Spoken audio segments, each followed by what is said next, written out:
Hola chicos, ¿qué tal? Buenas noches. Este es una clase más de modelado de nicho ecológico para como optativa de décimo semestre de biología marina.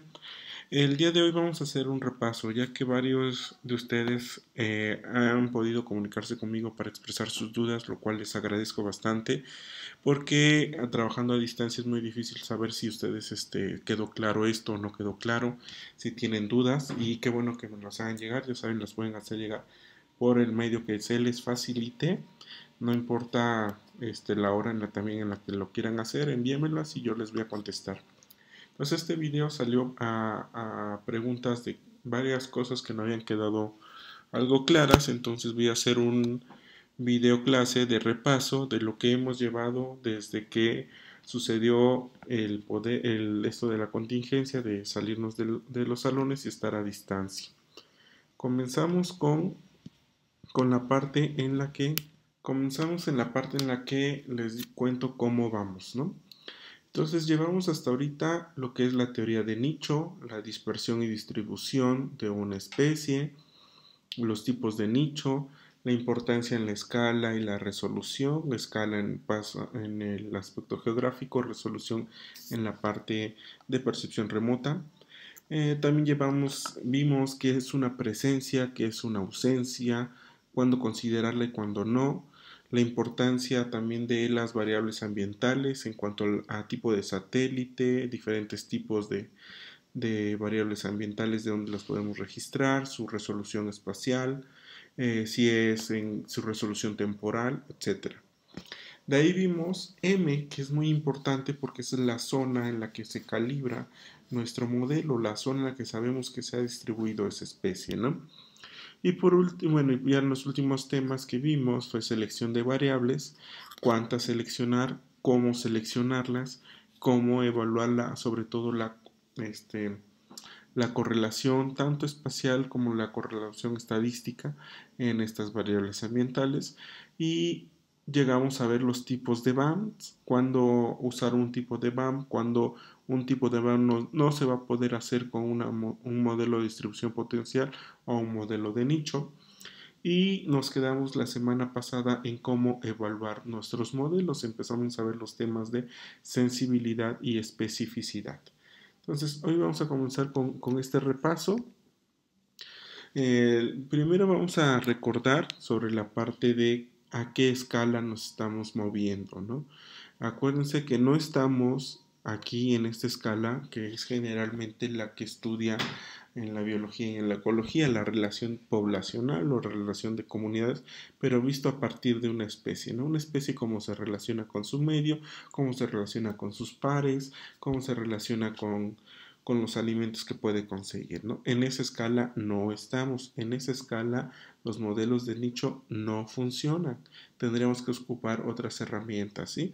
Y al decir esto no estoy diciendo que ni uno ni otro sea peor o mejor, sino que a cada escala tiene su herramienta para estudiarse. Entonces, como ven, nosotros nos estamos moviendo en una escala de ecosistemas o una escala de biomas, que es la escala en la que pretendemos modelar. ¿Y esto por qué? Por los factores que considera la ecología distribucional. Acuérdense que la ecología distribucional es una rama de la ecología en donde estudia sobre todo efectos humanos y antrópicos en poblaciones y la distribución de las especies, en cómo varía la condición a través del tiempo, en escalas de tiempo cortas para evaluar si las especies pueden sobrevivir y mantener las poblaciones, o en escalas de tiempo larga para ver si esta especie se adapta o no se adapta a estos cambios en las variables ambientales, y también a las dinámicas de dispersión a través del tiempo, cómo puede permitir respuestas a condiciones cambiantes estas especies.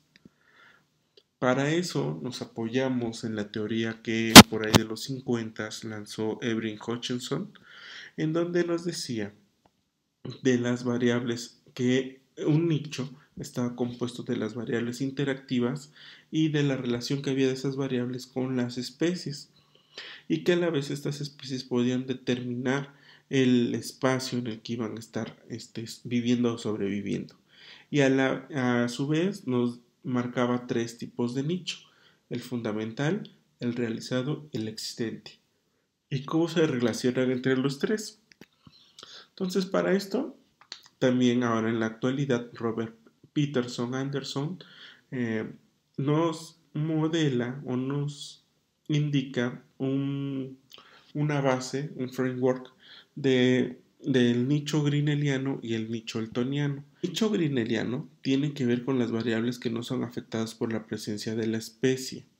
Trabaja a resoluciones gruesas, es decir, son con las que estamos trabajando y no están ligadas dinámicamente, o sea, la presencia de la especie no va a determinar que haga o no haga más o menos calor.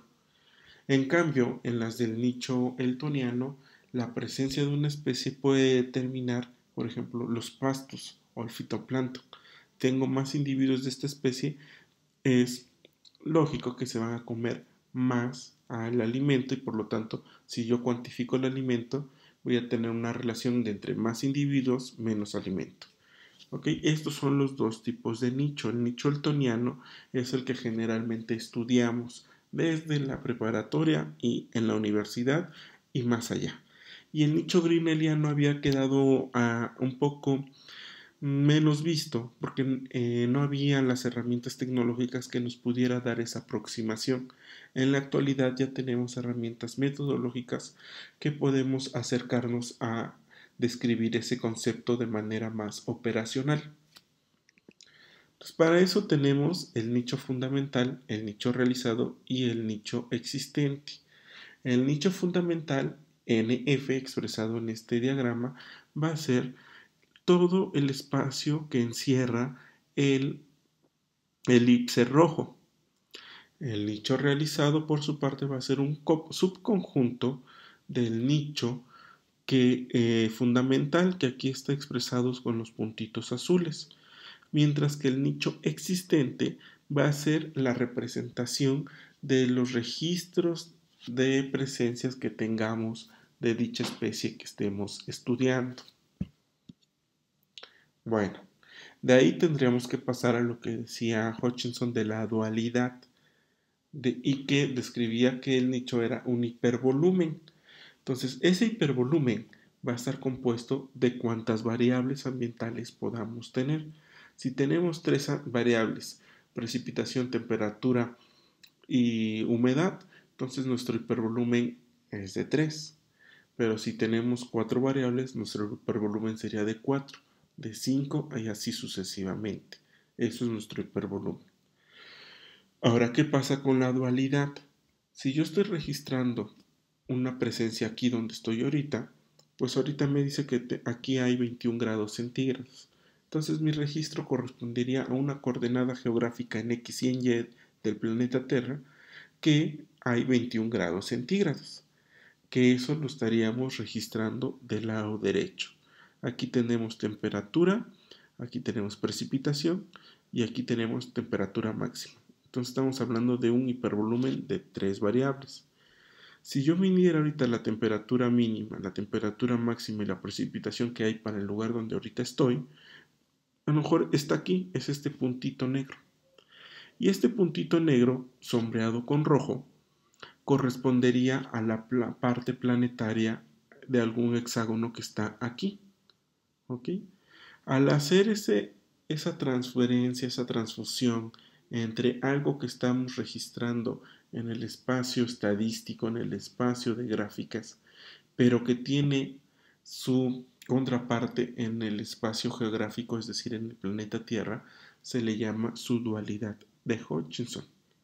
Ahora pensemos, los lugares, este lugar que tengo 21 grados centígrados con una precipitación de 0, ¿será único en el planeta? No, ¿verdad? No es único en el planeta. Entonces, estas condiciones que tengo acá puede haber en diferentes planetas. Ahora, ¿por qué? Supongamos que yo soy una especie diferente al ser humano, soy cualquier otra especie. ¿Por qué yo no me encuentro en ese otro lugar del planeta si tengo las condiciones idóneas allá también? Pues a lo mejor porque mi capacidad de dispersión no me hace llegar allá. O porque hay una barrera, el océano, las montañas, una barrera de una franja termal que no me hace pasar a ese lado. Eso es lo que podemos ver con nuestros modelos. poder ver zonas idóneas, zonas favorables o distribución potencial en donde podamos ver si nos estamos refiriendo exclusivamente a la parte geográfica. Pero si vemos aquí en la parte estadística, en donde está el diagrama, podemos ver que esos puntos rojos corresponden a una forma. Entonces podemos ver qué tipo de nicho tenemos, cómo es mi nicho, ¿no? Y si recordamos a lo que veíamos aquí, podemos estar diciendo si nuestro nicho fundamental ya está todo ocupado, que sería que nuestra población está en equilibrio con el ambiente que puede colonizar, si nuestro nicho realizado ya cumplió con las expectativas, porque podemos ver que estas líneas que limitan los puntos azules puede deberse a unas montañas o una barrera geográfica. O si necesito todavía más esfuerzos de muestreo para poder ver lugares donde podría estar esa especie. ¿Okay? Eso es lo que podemos responder con estas técnicas, tanto en el espacio geográfico como en el espacio ambiental o el espacio de nicho. Y eso es lo que les decía. Un lugar en esta gráfica corresponde a 2 lugares en el continente americano. Pero las condiciones de este continente americano solo está en un solo puntito, ¿sí? No es una relación dual, es una relación solo de ida, ¿sale? Puedo tener un puntito que sean 2 lugares, pero 2 lugares no pueden tener 2 puntos, solo tienen un punto. Eso es muy importante que lo vayan conceptualizando, porque de aquí van a salir preguntas y dudas para su modelado de nicho. Bueno, aquí hay otro ejemplo. Tenemos de izquierda a derecha el continente americano y abajo su correspondiente correlación entre precipitación y temperatura. G le vamos a denominar al espacio del continente americano porque viene de la geografía. Entonces G es de geografía. Y E a esta dispersión de puntos porque viene de ecología. Y entonces E, ecológico. En el de en medio tenemos los puntitos, que es el nicho fundamental de este insecto, que es el vector de Chagas. Digo, sí, de Chagas o, bueno, de cualquier enfermedad, ahorita no importa. Entonces, todo ese círculo rojo es nuestro nicho fundamental. En la geografía, en G, se le llama A, porque es el área que se ha registrado la especie. ¿Ok? NE es nicho existente. El nicho existente es donde hemos registrado a esta especie. Y en la geografía se le llama M. ¿Por qué M? Porque M viene de mobility, movilidad. Entonces, esta zona es la que nosotros, hasta en los estudios que tenemos, o hasta los estudios que hemos revisado, podemos decir que esta es la zona donde se distribuye este insecto. Ahora pasemos al último. En el último aparece un nuevo concepto que se llama GI. GI significa geografía invadible y es cualquier otro lado del planeta que no está en la especie, pero que es favorable para que pueda estar. ¿Ok? GO se refiere a geografía ocupada, que va a ser la geografía en la que estamos viendo a dicha especie. ¿Sale? Y eso va a corresponder al nicho realizado, que es donde realmente hemos registrado a esa especie. ¿Ok? Bueno, espero esto haya quedado más claro. Si no, con la ventaja del YouTube le pueden regresar y adelantar, regresar y adelantar. Ahora, todo esto no serviría de nada si no tenemos una teoría detrás. Y la teoría detrás es la que ha desarrollado Tom Peterson y Jorge Soberón, que le llaman diagrama de BAM. Y el diagrama de BAM, que está compuesto por el área o M, por las variables o B y por las variables xenopoéticas o A, o por el área invadible o M, ¿sale? Y en teoría estos tres subconjuntos representan la biología, el área y la movilidad. Y la intersección de esos tres es donde estaría nuestra GO o nuestra geografía ocupada, que viene siendo nuestro nicho realizado. Bueno, volvamos a ser explícitos. Si hasta ahorita estamos pensando en que esto no es un nicho, acuérdense que no es así. Que nichos hay varias definiciones de nichos. No nos casemos con una sola definición de nicho, ni con esta que estamos viendo en esta materia, ni con cualquier otra. ¿Por qué? Porque la ecología es tan dispersa, es tan divergente, que se necesitan diversas teorías para poderla comprender. ¿Ok? Entonces, dicho eso, tenemos aquí un diagrama. Si nosotros nos interesa más los impactos que se tiene, estaríamos hablando de nichos eltonianos, los nichos donde las relaciones interespecíficas de predación, parasitosis, etcétera, importan. Entonces no debemos de usar estas metodologías porque no nos van a servir. O sea, hay otras metodologías para estudiar esos nichos. Si a nosotros nos está preocupando más los requerimientos, es decir, hagan de cuenta, ustedes van a comprar su casa. Y dicen, yo quiero comprar mi casa, pero mi casa tiene que tener 3 recámaras, 2 baños, sala, comedor, un patio inmenso, etc. Todos esos requerimientos que ustedes necesitan para su casa. Entonces estaríamos hablando de nichos greenelianos, ¿ok? Y para estos tipos de nichos, estas herramientas funcionan bastante bien. ¿Ok? Bueno, la otra cuestión ya en nichos greenelianos es que no olvides la escala geográfica. La escala geográfica, mientras más grande es, las relaciones depredador-presa, por ejemplo, no son visibles. Expliquen una relación depredador-presa del jaguar a la escala de la distribución del jaguar, que va desde la parte central de México hasta la parte central de Chile. Ahí esas propiedades del nicho no son funcionales porque no se van a poder ver a esa escala. Lo que va a representar que el jaguar se distribuya o no va a ser, por ejemplo, la mancha urbana que vaya creciendo o la mancha agrícola. Entonces, eso es evidente a ese tamaño. Si ustedes se reducen y quieren ver la distribución del jaguar en una localidad de Chiapas, entonces ahí sí va a importar la depredación. ¿Ok? Bueno, estando en nichos greenelianos, por lo tanto, nos estamos moviendo en esta escala, en la escala de los 10 a los 200 kilómetros y en ocasiones más o menos raras de 1 a 10 kilómetros. Y entonces todas las herramientas que puedan medir cuestiones ambientales desde un kilómetro hasta más de 10.000 kilómetros nos van a importar. Y aquí es donde se entra la otra parte metodológica de esta materia, que son los sistemas de información geográfica y percepción remota. Entonces, a estas escalas tenemos satélites, tenemos modelos matemáticos o tenemos estaciones que están registrando puntualmente las condiciones del clima y por eso podemos ocuparlos.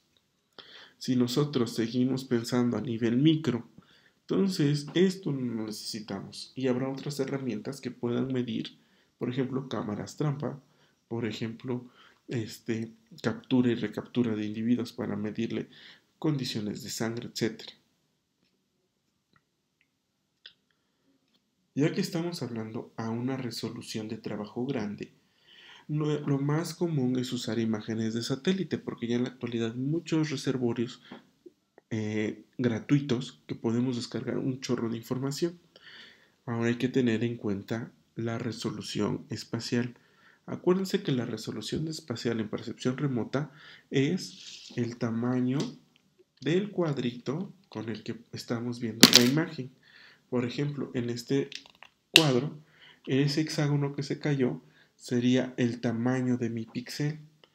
Si este hexágono mide 5 centímetros, entonces mi resolución espacial es de 5 centímetros. Y es lo que puedo ver en la imagen. Cuando se empiezan a hacer zoom, objetos más allá de 25 metros cuadrados no los van a poder ver. De 25 centímetros cuadrados no lo van a poder ver porque ya no da esa resolución. Si estamos hablando que mide 5 centímetros. ¿Y qué es un cuadrado? Entonces, aquí es lo que tenemos en estas tres imágenes. Tenemos imágenes de 500 por 500 metros, imágenes de 1 por 1 metro e imágenes de 2.1 por 2.1 metros. ¿A qué voy con esto? Observen los gradientes de colores. Mientras más grande es la resolución espacial, mientras más grande es el píxel, menor correlación vamos a tener. ¿Ok? Mientras, cuando ustedes van a muestrar y llevan su cuadrante, mientras tienen un cuadrante más grande, la media de lo que midan en ese cuadrante tiende a homogeneizar todo. Mientras es más chiquito, la media va a tener valores diferentes. ¿Por qué? Porque encuentras más heterogeneidad. ¿Ok?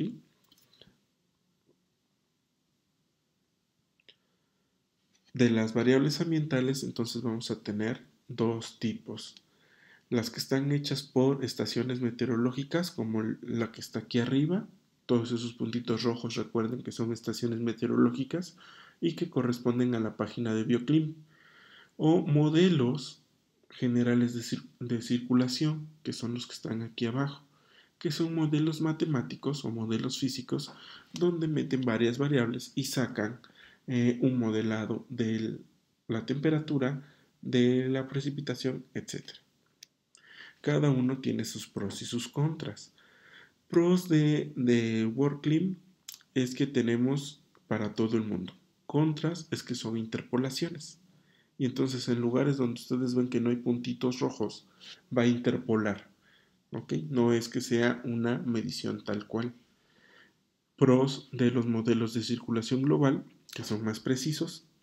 Contras que no están hechos para todo el mundo y que tarda mucho tiempo y mucha cantidad de dinero para poder realizar modelos. Ahora vayamos con las presencias. ¿Qué pasa con las presencias? Las presencias, mientras uno las registre, va a tener cierta incertidumbre y es lo que vemos aquí. Por ejemplo, si tenemos la precisión de 1 grado, vamos a tener un error a los 60 grados de latitud de 124.605 metros, ¿vale? Mientras que si tenemos una precisión de 1/100 de segundo, tendríamos una precisión de 1 metro, que es la última. Bueno, ¿qué pasa si yo no estoy trabajando con registros puntuales, con GPS, lo estoy bajando de un mapa a escala? Pues tenemos la misma situación. Una escala 1/1200, nuestra incertidumbre es de 1 metro, mientras que una escala de 1/250.000, como la mayoría de los mapas temáticos de INEGI, tendríamos una incertidumbre de 127 metros. ¿Ok? Piensen esto como que ustedes se centran en una circunferencia y el tamaño de esa circunferencia va a ser la incertidumbre. La incertidumbre va a estar dada con el instrumento que lo miden. Si ustedes lo midieron con un instrumento de 1/100 de segundo, su incertidumbre va a ser de 1 metro. Pero si lo midieron con una precisión de un aparato de 1 grado, su incertidumbre va a ser de 124.605 metros. En otras palabras, 120 kilómetros. Es decir, la distancia que, por ejemplo, hay de Puebla a Ciudad de México, de Puerto Escondido a Huatulco, más o menos. Si lo usan los mapas, en 1/1200 tendrían de 1 metro y de 1/250.000 tendrían 127 metros. ¿Ok? Podemos hacer conversiones entre escalas y entre resoluciones, pero siempre del más fino al más grueso y no del más grueso al más fino, porque del más grueso al más fino tendremos mucha más incertidumbre que si usamos nada más el grueso. Luego pasamos a M. Recuerden, M ¿qué es? M va a ser la zona en donde yo sé que está distribuida mi especie. Si recordamos el mapita anterior del insecto, sería la área sombreada que tiene Brasil. Esa sería mi M. Vimos algunas ideas para definir M, porque no debe de ser arbitrario. Generalmente debe tener un sentido ecológico, geográfico o por lo menos uno de ellos. Por ejemplo, aquí lo que vemos es cómo definí M para la distribución del Octopus rubensens, que es el pulpo Frank o Hank, el que salía con buscando a Dory. Y lo que hice fue en los grandes ecosistemas marinos o large ecosystem marines que estaban en internet, descargué sus shapefiles y sobre eso delimité mi M. Ahora debemos de estar consciente que estos son modelos. Como todos los modelos de cualquier disciplina, son aproximaciones a la realidad bajo ciertos supuestos. Si no tenemos esos supuestos bien claros o no cumplimos esos supuestos, nuestros modelos no nos van a salir o vamos a tener interpretaciones erróneas. Entonces aquí tendríamos tres ejemplos. El área roja corresponde al área de movilidad y el círculo de rayas blancas y negras corresponden a las variables ambientales. El primer modelo es el que se llama el modelo clásico de BAM, el que hemos venido, donde la intersección tanto de las variables ambientales como del área ocupada es el área en el que se está observando a la especie. El otro, que es el sueño de Wallace, corresponde que toda el área ocupada o toda el área idónea abarca a todas las variables ambientales. Y estos no tendría caso modelarlo con un modelo de nicho ecológico como los que estamos viendo ahorita. ¿Por qué? Porque piensen ustedes, usamos variables ambientales para discriminar cuáles son las áreas que estarían mejor representadas, y si ya todo cae dentro del área que está ocupando la especie, no tendría ningún sentido. El otro caso es el sueño de Hutchinson, donde nos dice que el área que tiene la especie como ahorita que se está moviendo es única, aunque todo lo demás que esté fuera de esa área sea idóneo y que no puede acceder a ello por una cuestión de movilidad o limitante o barrera. ¿Sale? Y el último es donde coinciden perfectamente las zonas viables ambientalmente con las zonas movibles de la especie. Y este se le llama full overlap, y también este junto con el de Wallace son muy difíciles de modelar. Tanto así que autores como Jorge Soberón o Robert Peterson no recomiendan hacer modelados de nicho si tu especie presenta alguno de estos dos escenarios. Bueno, pasemos a la parte de los modelos de nicho vistos por el software o la paquetería que ocupemos. En este artículo, que lo denominaron No hay un solo Dios, y que pusieron a probar sensibilidad contra el AUC, que es lo que vemos aquí en esta gráfica, y cada uno de estos nombres corresponde a un algoritmo para modelar. Aquí está Maxen, por si lo andaban buscando, y aquí está BioClim. Entonces, corren este modelo y van viendo cómo se comportan los modelos, tanto en el presente, en el pasado o en el futuro, es decir, para modelar al presente, al pasado o al futuro. Y hacen una relación de estas dos variables y van viendo que ninguno es el mejor de todos. En algunos casos, algunos repuntan, pero en otro escenario su rendimiento baja. ¿Ok? Hagan de cuenta como un atleta de cualquier deporte que lo cambies de deporte y su rendimiento baja, ¿no? Entonces, ahorita que está de moda la serie de Jordan, Jordan era lo máximo en el básquetbol, pero cuando se pasó al béisbol, no la hizo. Igual acá. Maxen funciona muy bien bajo algunos supuestos, pero cuando los cambias, su rendimiento baja. Entonces, ¿a qué voy con esto? En que tienen que saber muy bien los supuestos que tienen, cómo se comporta el algoritmo y qué hace, para que puedan escoger algún algoritmo. Y no solo escogen Maxent porque yo se los estoy enseñando, porque es el que mayor veces viene en los artículos o porque es que esté de moda, etc. Deben de saber muy bien qué es lo que hace. Ya que se escoge el algoritmo, vienen algunos datos de incertidumbre y esta fue la presentación que la denominamos como los jinetes de la incertidumbre y donde vimos los errores asociados a la presencia de datos o los errores asociados a la incertidumbre de los procedimientos. ¿Ok? Presencia de datos que fue mal calibrado nuestro GPS, que tomamos datos de un museo y nada más venía la localidad. Entonces, por ejemplo, que les digan localidad de Puerto Ángel, está muy grande esa área, ¿no? O errores en los procedimientos. No hicimos nuestro análisis de correlación de variables y metimos temperatura y altitud. ¿Okay? Entonces son dos variables que ya sabemos que están altamente correlacionadas y no eliminamos ninguna de ellas y entonces nuestra incertidumbre va a incrementar. Recuerden que no por meter más variables ambientales es mejor. Tenemos que saber bien cuáles variables vamos a meter. De ahí ya acercándonos a lo más reciente vimos que es la probabilidad, la favorabilidad y la idoneidad. ¿Okay? La probabilidad cuando estamos refiriendo a qué tan probable es un lugar para que la especie pueda estar ahí. Acuérdense que no estamos diciendo la probabilidad de ver a una especie. Eso no es materia de esta disciplina, la probabilidad de encontrar una especie, sino la probabilidad de que esa zona sea idónea para la especie. La otra, qué tan favorable es y por último, qué tan idóneo es. Y para eso vimos estos mapas. Si a nosotros nos interesa solo idoneidad, es el mapa de arriba, el que está aquí en rojo y gris. Lo rojo es idóneo, lo gris no es idóneo.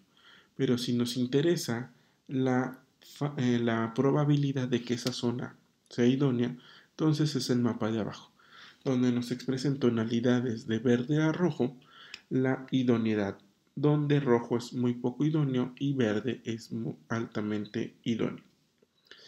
Y para eso siempre tendremos un trade-off o compensación. En el de arriba de idoneidad tenemos que establecer un límite, que es lo que estamos viendo en la diapositiva de abajo. Si nosotros tenemos como nuestro modelo como este primer caso, este primer ejemplo, donde las dos curvas se separan bastante bien por la línea que escogimos, no tendríamos ningún problema y estaríamos diciendo que lo que es 1 es favorable y lo que es 0 es favorable.